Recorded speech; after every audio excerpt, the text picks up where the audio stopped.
Sebelum belajar, alangkah baiknya kita berdoa di dalam hati. Mulai. Kalian bawa buku-bukunya? Buku paketnya ada? Ada. Tulisnya ada? Ada.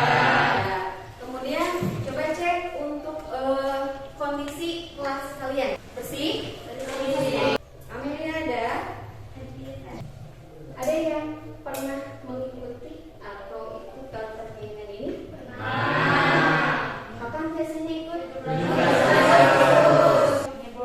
Menang? Materi minggu kemarin ada yang masih ingat? Materinya adalah tentang peristiwa sekitar roh. Nah, sini.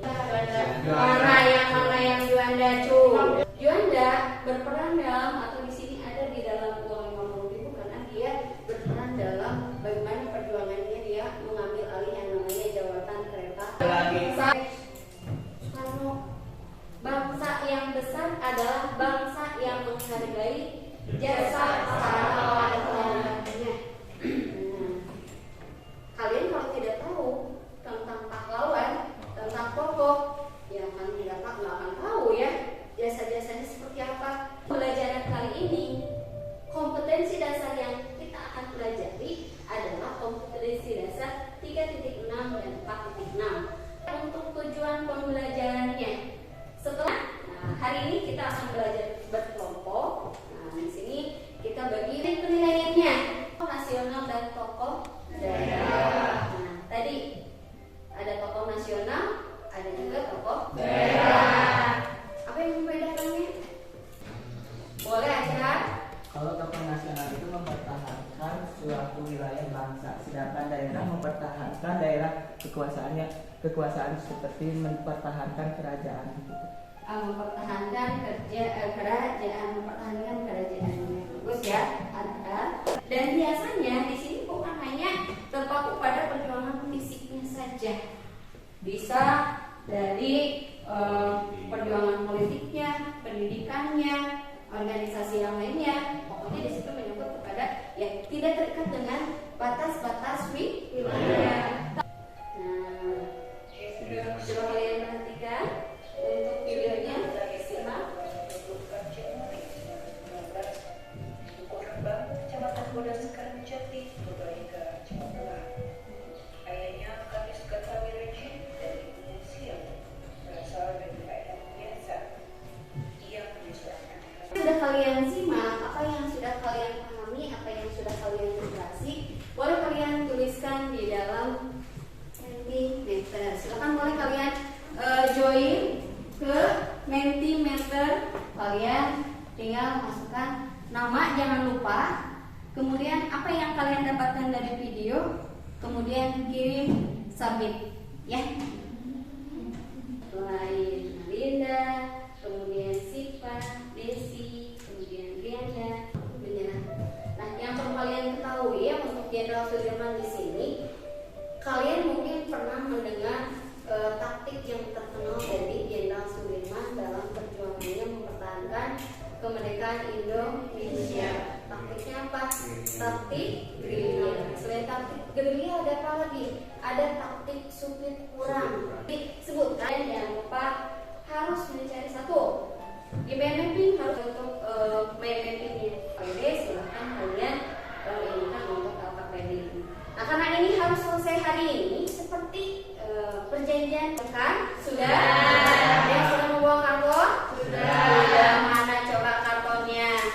Ya, kalian nanti bagi tugas, ya, supaya bisa cepat selesai. Share ke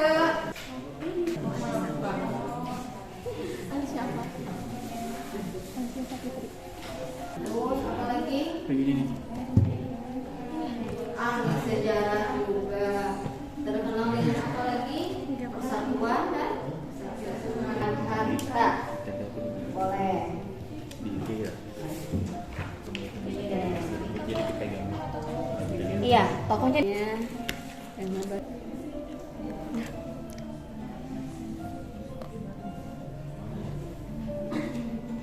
kelompok 2 beres. Selamat siang. Selamat pagi. Selamat sore. Selamat sore. Selamat siang semua. Bahas itu mengenai Raden Ayu Lasminingrat. Siapa sih yang gak kenal Raden Ayu Lasminingrat? Ada yang belum kenal sama dia? Ada. Kan yang berasal dari Garut tentunya. Garut adalah kota intan di mana Raden Ayu Lasminingrat adalah pelopornya. Nah, ngomong-ngomong biografi, Raden Ayu Lasminingrat ini mempunyai 2 suami. Bayangin, 2 suami. Dua suami. Di sini nih perempuan mau nggak kalau di apa sih? Di poligami mau nggak? Nggak. Serius. Tapi kalau laki-laki mau nggak berpoligami? Mau. Nggak adil ya. Tapi jangan salah kaprah dulu, jangan salah berpikiran dulu. Kenapa sih seorang Raden Akuman kisah nyata dari seorang Raden Ayu Lasminingrat? Yang pertama adalah kita akan bertemu Raden Ayu Lasminingrat yang lebih menarik daripada mantan gitu. Di sini latar belakang dari keluarga yang akan dijelaskan oleh rekan saya. Latar belakang keluarga, Raden Ayu Lasminingrat merupakan putri dari Raden Haji Muhammad Musa dan istri ketiganya yakni Raden Ajurija. Ayahnya seorang kepala penghulu Kabupaten Garut dan penghulu besar Kabupaten Limbangan. Sang ayah adalah keturunan Ningrat karena Tahapan selanjutnya nih, ke proses perjalanan hidup seorang Raden Ayu Lasminingrat. proses perjalanan hidup sana Lasminingrat tidak disekolahkan karena belum ada sekolah khusus perempuan, tetapi Lasminingrat diajari oleh sekretaris pemerintahan Belanda untuk bisa membaca, menulis, dan menghitung. Awal perjuangan penyebaran pendidikan. Tahun 1879, Lasminingrat mendidik anak-anak melalui buku moral agama, ilmu alam, psikologi, dan sosiologi.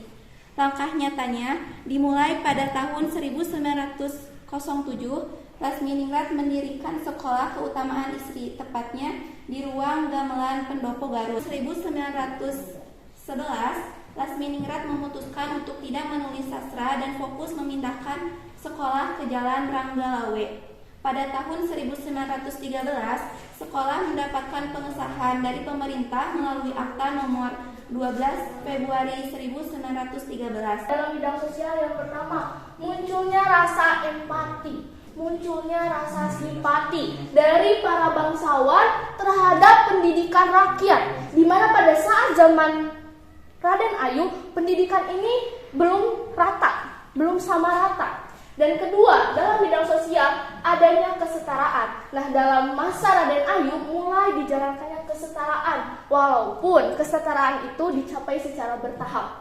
Dalam bidang pemerintahan, yang pertama, muncul gerakan emansipasi dan pemberdayaan perempuan. Yang kedua, dapat dirasakan nih sampai saat ini, yakni ditetapkannya kompensasi bagi para pengajar. Sekali, kita sebagai generasi muda, pentinglah untuk menjadi landasan bahkan batasan bagi diri kita. Pertama, jangan remehkan kemampuan di belajarnya. Jangan sampai kita cita-cita dari bawah sampai ke atas cita-cita.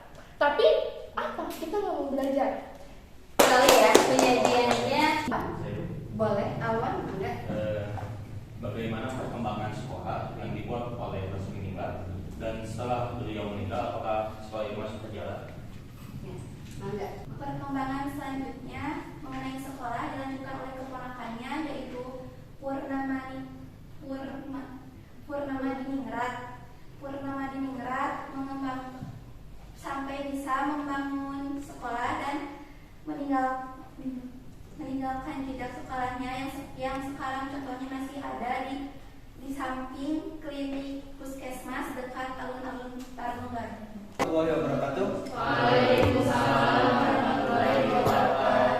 Kami berdiri di depan kalian akan mempresentasikan hasil kerjasama kelompok kami yang akan membahas tentang Muhammad Hatta. Silakan.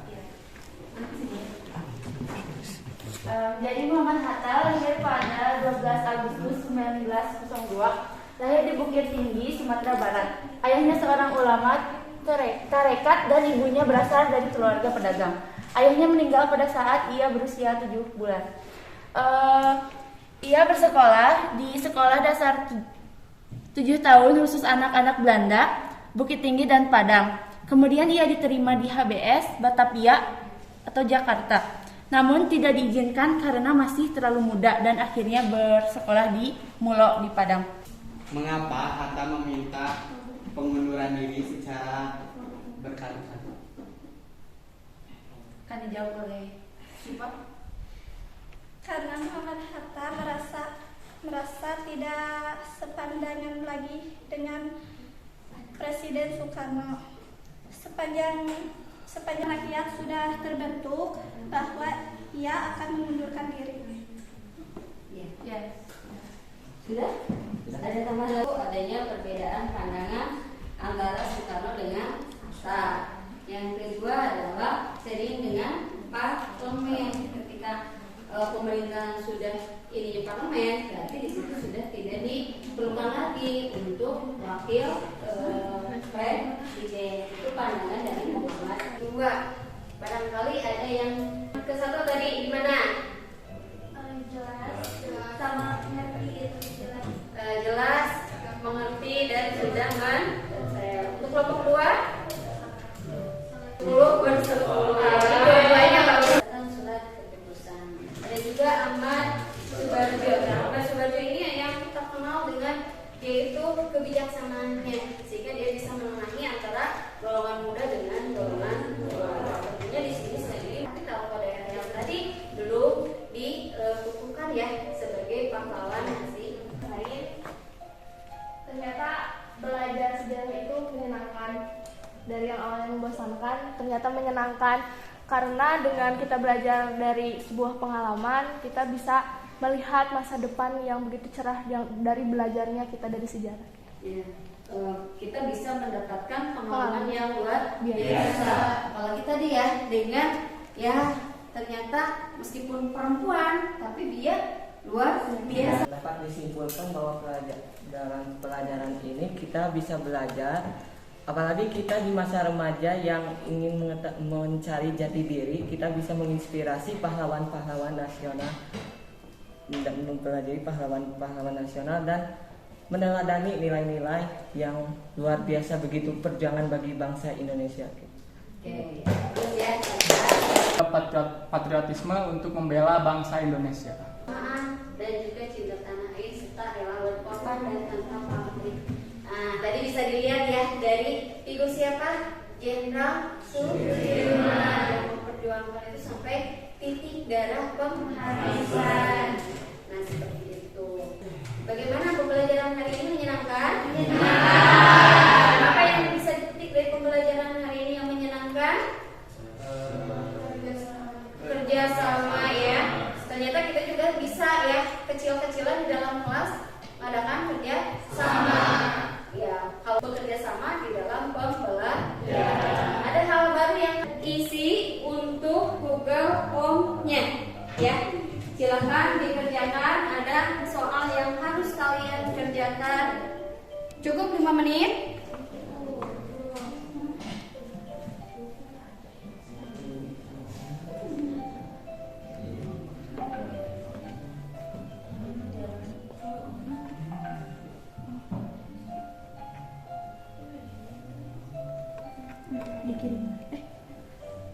Ya, diskon ya, coba diskon. Kita bertemu lagi di dalam pertemuan berikutnya. Berarti setelah tokoh-tokoh nasional kita lihat ke materi tentang Duduk siap. siap duduk. Sebelum pulang dan sesudah belajar, alangkah baiknya kita berdoa di dalam hati mulai.